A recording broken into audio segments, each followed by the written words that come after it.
Alright, welcome. So in this video I'm going to show you how to make this gorgeous cosmic nebula and planets, and it's really quick. This is just a canvas board, and I have a light coated gesso on there because I had some stuff painted on it before, and it's a little bit of an absorbent surface, and you're going to see what that does. So I've sprayed some Windex, the window cleaner, on there. There's a lot of fun things that you can use to make paint move around. Windex does some interesting things. I sprayed some turquoise and then some white on top, and you can see that because of the chemicals in the Windex, the white is kind of separating into these interesting lacy designs. Now, depending on the paint you use and the surface you're painting on, that will stay just the way you spray it, or it will absorb and shift.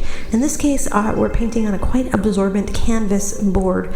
It hasn't been sealed, so that, and also the paint that we're using is, it's kind of student quality. It's not the highest quality paint, so we're losing that design, but that's okay. There's lots of fun things we can do.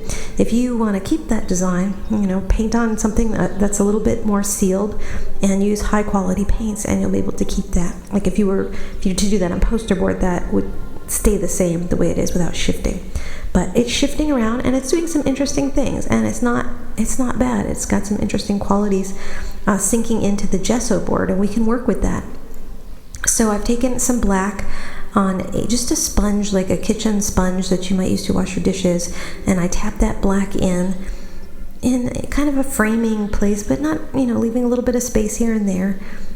And I can blow it around a little bit with air, and you can see the paint shifts around as you blow it because it's all wet and it's got the Windex underneath it, so nice juicy paint. And then to make some stars, I spray a little bit of white onto, in this case I've got just a piece of wood. You can use a palette knife or a piece of paper or anything, but just shake those stars on. Anywhere you want stars, you can go back and shake them on very specifically in areas where you want some. In this case, I want some in the dark galaxy parts that I tapped on with my sponge, but I also want some in the center, maybe to make some centers of light and all of that blue, interesting galactic stuff that the Windex and the air and the paint has created. And then maybe we want some sort of more glowy stars, and we can get that by poking some holes in a piece of poster board or in just whatever you can poke a hole in, and spray some white paint through it. That blocks the paint and allows only a small little amount to get through, so you get that nice little spray star, kind of a halo look. And we're spraying it into some wet areas, so it'll spread out a little bit and kind of blend and look natural. You can also use the hole in a CD or any kind of circle cutouts that you have. I sprayed through that hole in the CD, and then I wanted to move that paint around, so I just went in there with some air and kind of blew it around. You can add a little water or a little Windex, blow it around as much as you like. Now I've let this dry, and it's time to put some planets on it. Now to make the planets, I am using some water-based spray paint, in this case Montana Water-Based 300, because it's nice and bright. If you don't have that or you don't want to buy it, that's okay. Just make sure to paint your planets white and let them dry first so that they really show up. You want your planets to be really bright. Now if you want to learn a little bit more about how to make a great planet, go to spraypaintartsecrets.com and get the free lesson by filling in your email in the form. And you'll also get a free materials list, and that will tell you there about Montana Water-Based 300 and other spray paints and some of the techniques that we're using. If you want to learn more about airbrush, go to airbrushpaintingsecrets.com, and you can get a free lesson there too, and also a materials list, and learn more about all the stuff that you can do with the airbrushes that we're using here, and they're called quick change airbrushes. And they do what they say. They allow you to change colors really quickly. It's not a precision airbrush.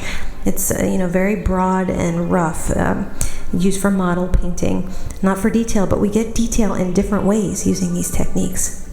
These are spray paint art techniques.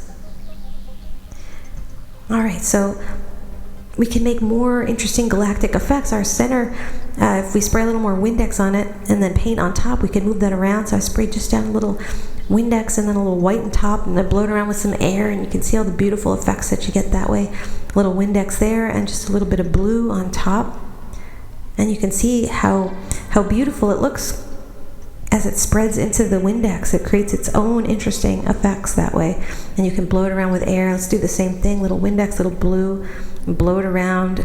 I had a little bit on my planet, so I can blow it off my planet there and make sure I don't dirty up my nice white shiny face of my planet there.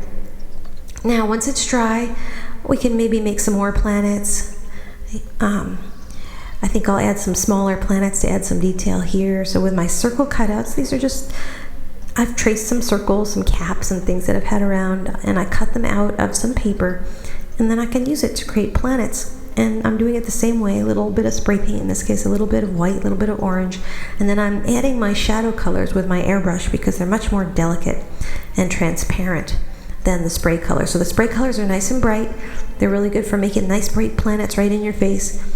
If you don't have Montana Water-Based 300 spray paints, maybe make a little bit of gesso.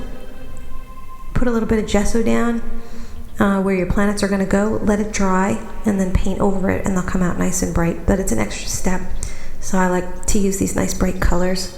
And then any shadow you want, put it on with your airbrush, because that way you get a nice delicate shadow for a nice bright planet. Now you can make like an eclipse by just putting like a coin down and spraying some white around it. If you want, you can make some rays of light coming out by spraying up against the edge of a piece of poster board. And take that coin off, and you see we've got an eclipse with some light coming out. That's kind of cool. I like to use the hole in a CD because it's just a very convenient little stencil to make some glowing areas around my stars, and I can add more halos with my circle cutouts. Very, very light dusting with my airbrush. I like to put light behind my planet, so I put the cap back on where I've created my planets, the same cap I use to trace the circle, and then I can spray behind it with maybe a little white, maybe a color, in this case a little blue. This one's the size of a coin, so I put that coin on, and just very delicately around that spray a little white and a little blue, taking care not to spray too much because it'll get underneath the edge of that coin. Now, as I go, I still sometimes want to add a little bit of galaxy there, so I spray a little bit of clear, a little bit of blue, whatever you need, wherever you want a little bit of extra pizzazz. Feel free to add those details with a little bit of clear and a little bit of the color. You can try with water, and there's all kinds of other fun things you can try with. I teach you a lot about different fun materials you can play with at airbrushpaintingsecrets.com, and in the lessons that you can purchase to learn about painting space scenes and landscapes and ocean scenes and all kinds of fun stuff. So I encourage you to check that out. And I'm just adding some more detail, more spray stars. Spray stars really bring out the beauty of your galaxy. You don't want too many. You want to place them kind of strategically. I like to look for areas that are kind of foggy. They look like they're foggy already. They might have something glowing there, and add a spray star right in the center of it. And I like to look for dark areas which need a little bit of brightening up, and put a spray star right in the center of that. If my planets need a little bit of a touch of shadow or a touch of highlight, you can always go back in and just add that in, kind of teasing out the best in your painting. And my eclipse maybe could use a little brightening up, so I'll just add a little bit of white to that. And this is just a, take a look at your painting and what does it need thing. So I like to make comets by folding over a piece of paper and spraying some white into there, holding it nice and tight to create really nice, tight, thin little comets. It's the kind I really like. And we'll have them shooting across the sky just by spraying some white into there. Make this one a little bit bigger, a little wider in the tail. And I'm just tweaking it now. I had some transparent there, and I sprayed a little blue on it. I just wanted a little bit more. Maybe the center needs to be a little bit brighter. Move that around again. You can really play with, it's fun to play with the air. I really enjoy that. And you just get some fantastic effects by layering on that wet paint and blowing it around.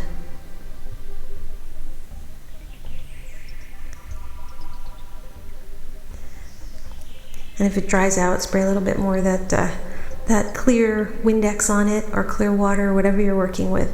Now I think I'm going to put a galaxy a little bit of a Milky Way kind of going through the center of this painting. So to do that, I just take my sponge, dip it into a little bit of black paint, tap on the shape of my Milky Way, and because it's really wet, it kind of, there's a little bit of variation in the texture, and you can take your nail or your paintbrush and you can drag out some of those arms of that Milky Way galaxy that's passing through the center and have them trail off into space.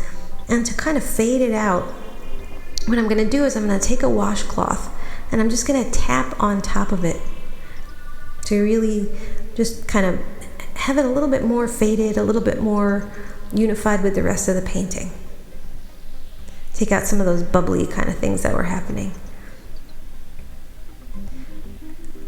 Now it looks like it's part of the painting, and we can put some stars on it to make it really blend in. So just shake some stars on it.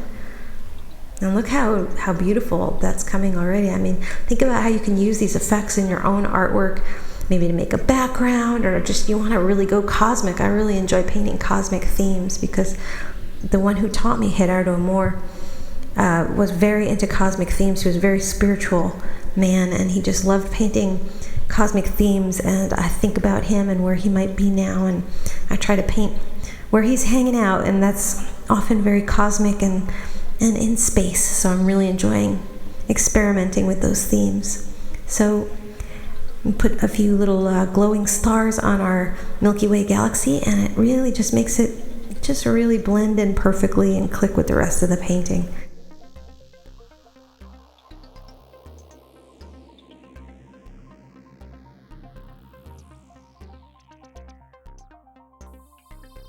Maybe I'll add a little planet right there, put my CD on, spray a little white on one side, a little black on the other, and I can add a little pink to make it a little bit of an orangey planet. But I didn't realize how wet that was, so it kind of didn't come out too sharp. So now I've waited 5 minutes or so till it's dry, and I'll just go in there and redo it with a little white on one side, a little black on the other. And there's my planet. Now all I need to do is just finish up by adding a little black around the edges to make sure there's some nice dark areas framing that light in the center. Brighten up any of the planets, like the edge there could use a little bit of shadow. So I'm going to cover up the planet so I can shadow it out and cover it up with a coin. That was what I used to trace the hole, and add some black around it. And now it's a little bit more dramatic. And anywhere you need a little bit of an extra highlight with your spray stars, poke that hole in the poster board and spray through it. So if you have any questions about these techniques, or if you want to give them a try, you can always email me, Elisa Amor, personally at spraypaintartsecrets@gmail.com. I love being your mentor. So ask me questions, and you can do amazing things in a short amount of time and have a lot of fun improvising with these techniques. And to finish off this painting, what I really like to do is I like to put a little dot of white color in the center of any of the stars that I've created, because it just brightens them up just a little bit more, and I can add like little clouds of stars anywhere I want. Anywhere I need a little star, if I tap on it with my finger, it kind of blend it out, make a little cloud of a star. And I like to add just those little bright points of light. And I also like to add little shooting stars by drawing in like the tail of a star and kind of brushing it out with my finger, and I'll show you how to do that in a second. It's really simple. But first I'm just going into the center of any of those little spray stars that I created, or anywhere it needs just a little bit more life, and I'm just drawing in little stars, maybe tapping them with my fingers to spread them out a little bit and create a little subtle cloud. And here's a shooting star. I drew in the tail and I just brushed it out with my finger, and now we've got a nice shooting star. And that adds a lot of light to the painting, and the stars are shooting in different directions. I really like that. I draw the tail and brush it out with my finger, and we got a shooting star.